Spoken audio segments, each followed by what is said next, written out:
Jamal a travaillé, et il travaille toujours avec un nombre important de partenaires industriels dans le domaine du génie des procédés, du génie chimique. Et ces partenaires-là n'hésitent pas à lui proposer des défis. Et c'est ce qu'il aime, relever des défis, de sortir des sentiers battus, d'aller là où certains chercheurs n'oseront pas aller parfois. Lui, c'est ce qui le passionne, de faire des choses nouvelles, de tenter des expériences avec ses étudiants. Il veut aller là où on n'est pas allé. Il y a un risque dans le sens où on ne sait pas si ça va marcher ou pas, mais c'est pas ça l'objectif. L'objectif, c'est de dire ça marche ou pas. Si ça marche pas, tant pis, on trouvera autre chose. Si ça marche, tant mieux, on a découvert quelque chose.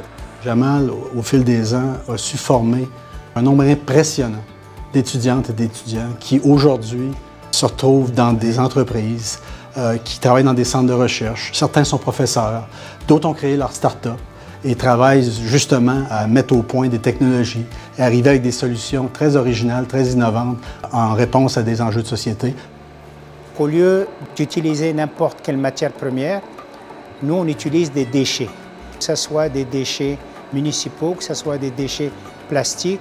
On développe des procédés pour en faire des nouveaux produits. On produit une dizaine de métaux précieux, entre autres de l'or. Par exemple, à partir du CO2, on peut faire réagir avec du méthane pour faire des produits chimiques à haute valeur ajoutée. Il innove, il apporte des innovations marquantes pour des enjeux qui sont modernes et actuels. C'est-à-dire que c'est des enjeux d'aujourd'hui, les défis environnementaux. Il veut faire avancer les choses et c'est pour ça que pour moi, il mérite ce prix d'excellence. Pour Jamal, c'est important que les étudiants aient une certaine liberté. C'est lorsqu'on prend ces risques-là que ça peut être valorisant pour cet étudiant, cette étudiante-là. Les étudiants viennent avec un bagage différent, avec une culture différente.